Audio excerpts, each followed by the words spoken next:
another edition of Rise and Shine. Today we're going to be discussing the subject of the middle class. And before we get started, I'd like to introduce myself. I'm Henry Haseeb. I'm Robert Battle Sr. And I'm James Gordon. Henry, why don't you open us up in a prayer? Well, I sure would. I take that honor. With the name of God, merciful benefactor, merciful redeemer.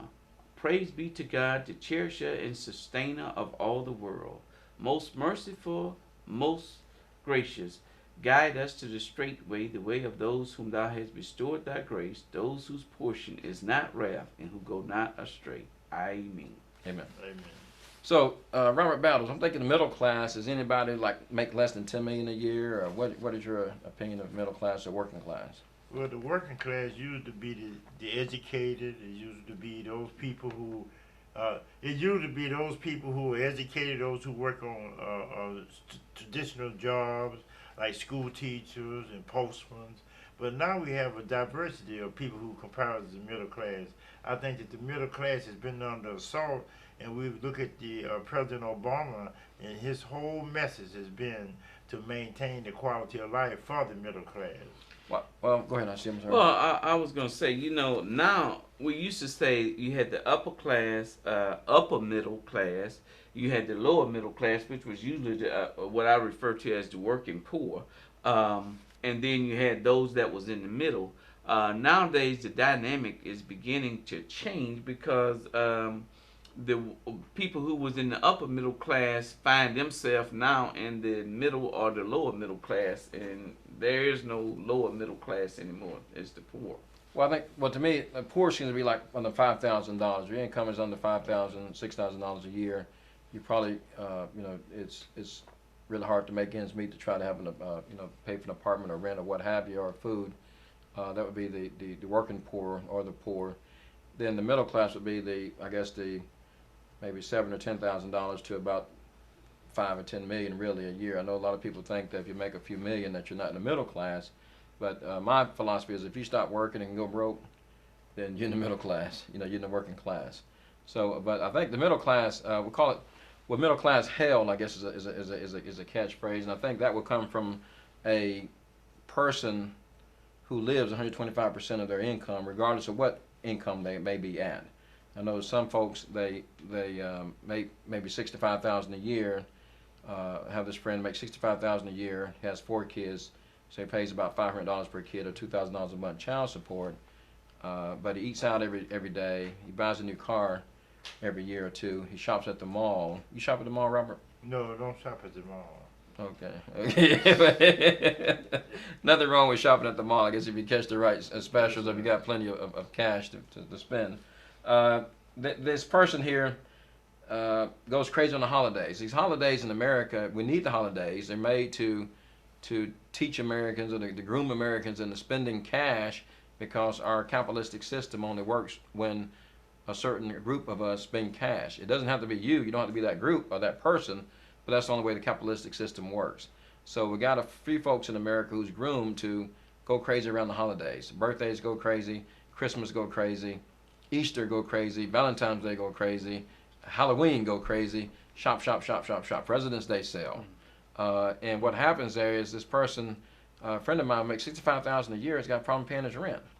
And if they were living on, if they're spending, like I think Haseeb said earlier, if they're maybe spending $85,000 a year and making $65,000 a year, then that's what's going to happen. But I think if you find yourself, if you can work that magic and make it to where you're living on about half of what you make, then you got money for savings, investments, rainy day funds, like our elders taught us how to save for a rainy day. But Dr. Gordon, when you referred to me about whether I went to the mall or not, Yes, sir. I would like to be the example of those people who do comprise the middle class, that we have to be fiscal conservatives. Most time and most often, we are spending way above our means, and this is what kind of put us into this category of being in that middle class hell that you referred to. Yes, sir. Most of the time, the things that I look at with A.S. Maslow, who was a psychologist, who talked about the hierarchy of needs, where the individual would determine what were the basic needs that were necessary for him to survive in a regular society. That is the need for shelter, that's the need for food, and that's the need for some basic education. But now we've gotten to the point now that we've exceeded those expectations, and by the excessive exceeding those expectations is what's resulting in us being in middle class hell. You know, when I was coming up, they used to have a saying called "keeping up with the Joneses." That's right. Um, It's still prevalent. Right. It's you know, they refer to that, and keeping up was with the Joneses. I believe that was put out there like that because it said if the Joneses, if we saw that they were able to take care of their needs, but based on our economic situation, we weren't able to get the things that the Joneses had because they made more money. So to keep up with them, we went into that pretending class, or we start overextending ourselves to keep up with the Joneses. And usually, when that happened, bankruptcies and families and all of that stuff split apart there. So when we start talking about the middle class, and as you said, Doctor, middle class hell, today with the economic situation that we're working in here in these communities, there is a middle class hell, if we can use that word, where people cannot really survive off of the monies they generate because our ideas of making, as you say, $50,000, but we want to live like we make 75,000. We want to pretend, we want to fool the public that we making more than what we are, and therefore, in trying to spend all of that time in doing it, we lose the little bit that we have. But you know, really, to conclude this segment of the program, I'd just like to focus on when we look at the perception of the individual. The institution of marriage has become under assault, so there's so much insecurity that's associated with the institution of marriage. Now we have people who are focused on economics rather than putting on the ability to work together as a team, as our parents did. Our parents made ends meet to the point that you know, as a father, Dr. Gordon, you're a father who provide for your children. You want to get the basic needs of education, the basic need for survival, for good health care, which is very prevalent. But now we've gotten into a society now where we are more concerned about, like you said, keeping up with the Joneses rather than we are trying to be stable and putting together a stabilized family. Right. Well, I agree with you guys, I guess, on many of the notes, and I think that the way to avoid being a check-to-check person or having to have bills that far exceeds your check, as I say, your money ran out before your bills did, we need to figure out and talk a little bit about that after we come back from these commercial messages.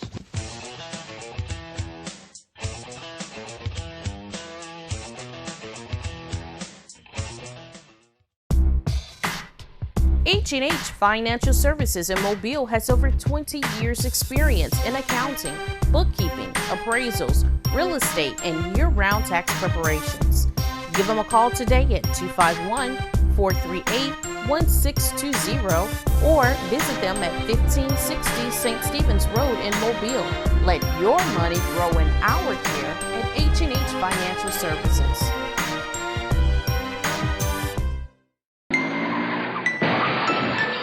Do this exercise with me. Make a fist and extend your arm. Point the fist toward the ceiling, now bend your arm. That's right, it starts with me. After your car wreck, call 476-PAIN. The choice is yours. Welcome back to Rise and Shine, where we're discussing middle class hell. And we're talking about the economic situation that the middle class is going through, as sometimes referred to as the working poor.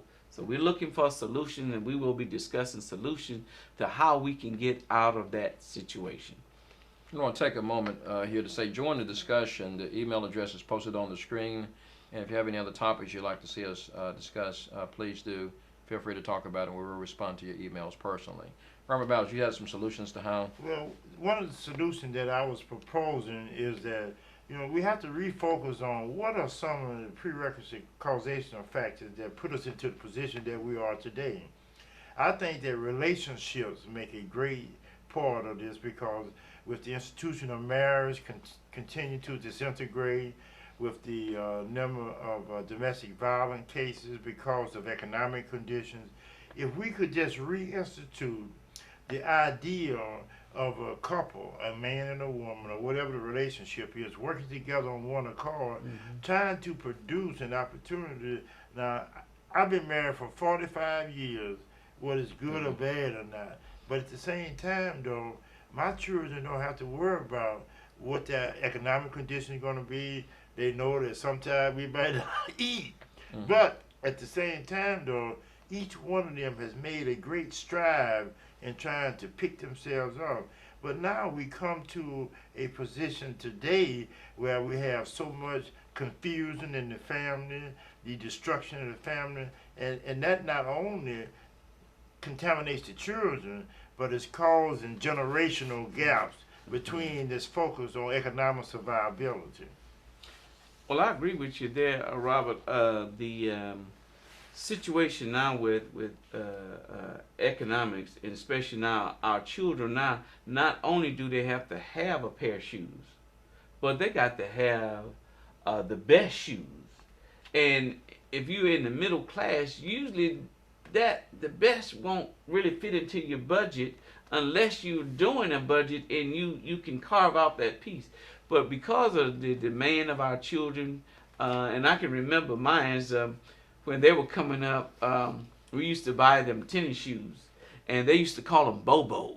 And I didn't know what a Bobo was. All I knew was they were tennis shoes. But I found out a Bobo wasn't Michael Jordan or all of the other name brand tennis shoes that cost all the money. So anything that didn't have a name on it was called a Bobo. That's what I wear. Well, I was basically, fitting within our budget that we could afford some nice tennis shoes that would be comfortable for them, but it didn't have the name on it. So yeah, my parents used to take the old how you know how to pronounce the word, the little alligator symbol, Lacosta, what have you. Take it off the shirt and sew it on another shirt, sew it on a Bobo shirt, they would, to have your little designer, homemade designer clothes growing up. But I think that we put too much, I guess, emphasis on that as a working class, and it's really not.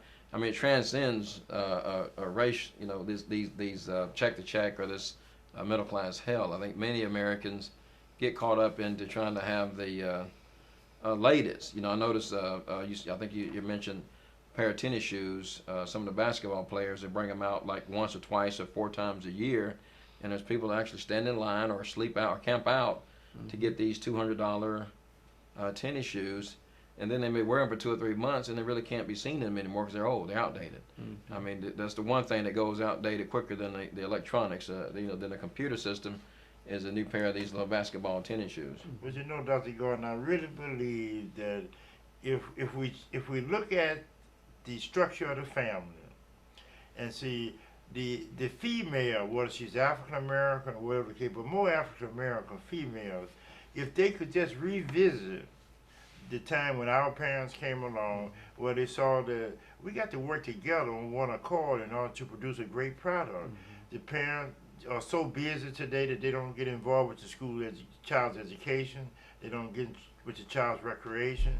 But yet and still, we are moving into a position that we're becoming isolated the more technologically that we become, but we're not really loving each other no more. We're not working together. That if your wife and his wife and my wife were concerned about working with us in survival of the family, they know it's going to be some hard times. But during those hard times now, we're causing so many family destructions today. well, you're right, and that's that social aspect of human life there that is missing, especially in the middle class community. We don't have time for socialization anymore. And one reason I believe we don't have time is because we got to spend so much time trying to pay for bills or pay for things that we couldn't afford in the beginning. Now, I'm in the financial service business, right. and I talk to people about budgets all the time. When I'm talking to them, the hardest thing to get them to realize or to do is to cut down the expense. They know how much money they make and all, but when we go through it or as to what they need and don't need, those things that don't need seem to be more priority than the things that they really need. there's an old saying out there say that we buy what we want and beg for what we need. That old saying. That's a new saying. That's a Well, I think it's a timeless saying, unfortunately. Well, and that's what get it. But remember now, we are into a age of credit cards, because you have to look at how do these people get themselves in such situations. I have consulted with people that's been the age of just 23, and they have already filed bankruptcy at age 23. I say, you just got out of school. You don't even know what life is about, and you telling me that you filed bankruptcy? And the little debt that they filed bankruptcy over. So we got a lot of motivations and things out here that's pulling against the people, that because they don't know they're being taken advantage of, because they're 23 years old, they didn't own a home. They didn't own a car. They got into a little debt there that they probably could have worked out if they was a little patient. But instead, bankruptcy is being pushed. Well, Brother Haseeb, I still have to focus on relationships. Relationships are so important because the parent, we set the stage for our children and how they go themselves. Now we've come to the point where we're trying to live above our means. We don't have to, if a wife is making more money than I am, then sometimes that causes a conflict in a relationship. If the wife don't feel like she's satisfied with what the husband produced based on his economic salary, then that causes confusion, because sometimes they'll jump ship and get somebody based on economics. But economic survivability, we have to continue to revert back to our Christian teaching too, and to our religious teaching. Yeah, it's a definite, I guess it's a lot of parts of the puzzle. Like I said, it takes you gotta work and have both pulled together. Like I said, we're dealing with the relationships. Yeah. But I think the main theme that I'm understanding from listening to our talk today is that if we could figure out what we're making and try to get the bills at a percentage of that that's less than what we're making. Now, Haseeb, as my accountant and all, you give me plenty of advice over the years and all, and I'm thinking that you probably got a magic number as to what, if I'm making $100 a week, how much should I live on in order to not get in trouble with that $100 or $1,000 a week. And because you got to be making enough to survive. A lot of people is not even getting to that level that we say of poverty. So they are living below poverty. But that's not the middle class we're talking about. We're talking about people who generate enough money that if they managed it well could survive. Yeah. Now we usually suggest that a person save 10% of their earnings. In other words, we call it pay yourself first. Take the first 10%, and it's different from what we do, because usually what we do, as soon as we get our check, we see what bills we got to pay, and anything we got left over, then we go out shopping for those things that we want to get. And we forget about self. But if we reverse those roles and take 10% of whatever dollars amount that you're making, take 10% off of the top, you'll be surprised the difference it will make in a person's personality. You'll be surprised with relationship, Robert, with husband and wife, when they got a little nest egg build up. It'll start making it makes you act different. But when it's the reverse of it, when the light bill is due and there's no money to pay the light bill, you tend to go at each other. Right? It's your fault. You go to that middle class hell. Right. You go back to the middle class hell. And so if you have financial stress, and strain, and the economic condition that breaks the family, and then causes confusion in the society. We're going to pause for a short commercial break. We'll be right back after these messages.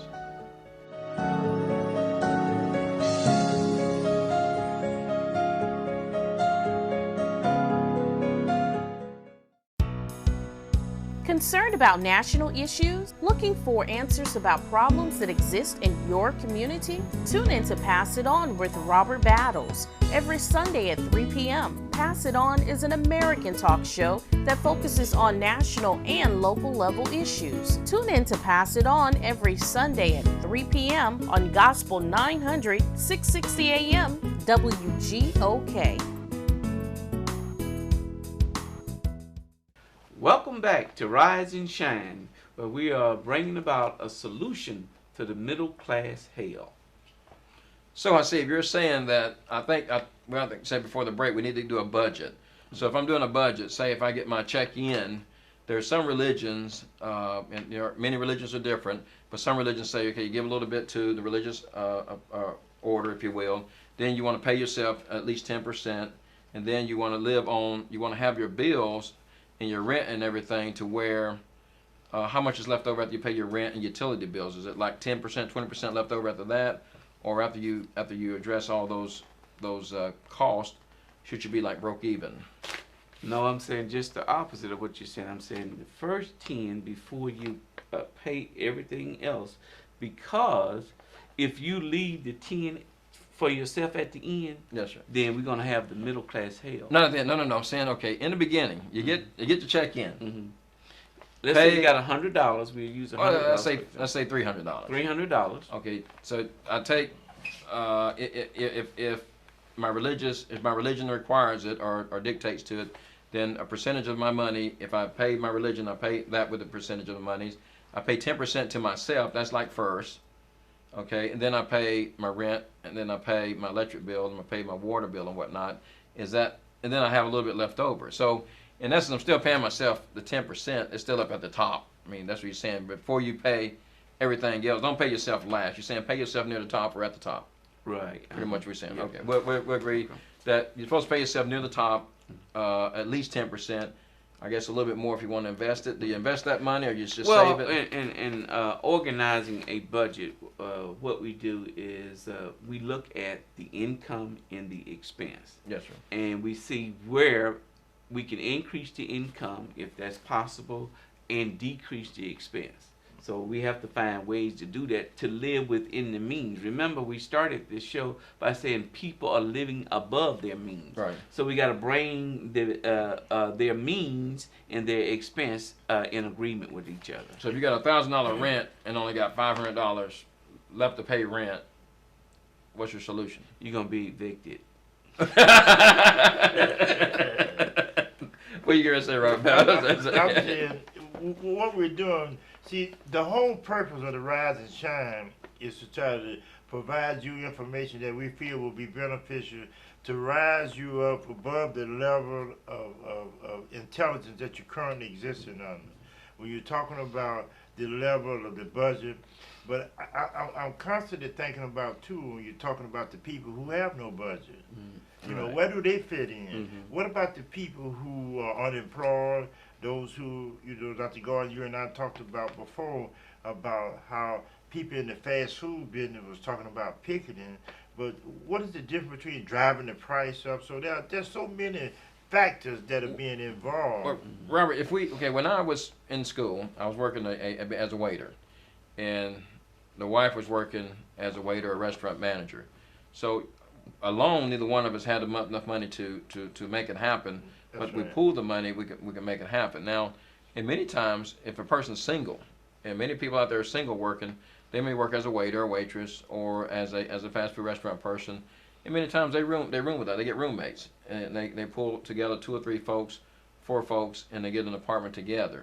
So that's basically the same thing. So you can budget your money if it's one person doing it or if it's 4 people doing it. If it's 4 people doing it, you're paying 25% of the bills. You got to budget your money that way. And if the money's not strong enough to go over the bills as you have them laid out, then you don't have enough money to be in that situation. But you don't want to spend all your money. You got to save a little bit. And I was asking Brother Haseeb, I guess, on that savings, at what point do I save up like $1,000 or $500 then invest it into the stock market or something? How do I make my money grow? That savings, because savings account are paying such a little interest, it's really nil. I mean, it's really not even worth it putting in a savings account. Where would I put the money to be safe that can be a benefit to me at a later date, a rainy day account. Well, one of the things we look at when we budgeting is we say that you should have enough money saved up for at least 6 months worth of expense. And most say 6 months. that's life is up and life is down. It's Yes, like sir. it's just like the heartbeat. It beats and it rests. When we up, we think we never gonna come down. But as you were saying, Robert, once you get unemployed and you ain't got any savings, then the next month you just all in all kinds So of what solution would you offer to our viewers today that they could come to in this few minutes that we have left, that they could make a definite plan in order to rise and shine and to focus on things that's going to give them economic stability and good family stability? Well, I think my brother Haseeb hit the nail on the head. You got to set goals, and the goal, okay, right now, say if I got a week's worth of savings saved up. Well, brother Haseeb said the goal should be 6 months, and you know we laugh about it because we know that many people don't have. Many people live check to check, They but can't go 6 but days. that's but the goal is to have the 6 months. So. We got about 2 minutes left of the show, and we're going to wrap up our remarks. I'll say a few brief remarks, and we'll kick it to you, Robert Battles, and to Brother Haseeb. But I think that from what I understand with the show is if you saved up enough to say, if you got like 1 day's worth of savings, then cut back on the expenses to have 2 days, and eventually you'll have more and more and more to where you will have that 6 months worth of savings. And then look at some investments. Talk to an accountant or a person who's invested in a financial planner like Brother Haseeb or someone in the community that does that, and they can help you take $200 or $500 or $1,000 and place it here or there, or even $10,000 to help your money to grow. There are vehicles out there that can help you grow your money that many of us or working class folks use. What's your closing remarks, Mr. Bell? My closing remarks are that at a later program we're going to discuss about the impact of welfare on the economy. Yes, sir. But today I'd just like to conclude by saying that the economy of the family is of great importance for the survivability of the family. Yes, sir. And I agree with that. And I'd like to say in these final remarks is that if you're interested in getting your financial situation together, however much it is, how little, how big it is, you can call H&H Financial Service, and we'll be glad to sit down with you and help you prepare a budget. Thank you very much for tuning in this edition of Rise and Shine.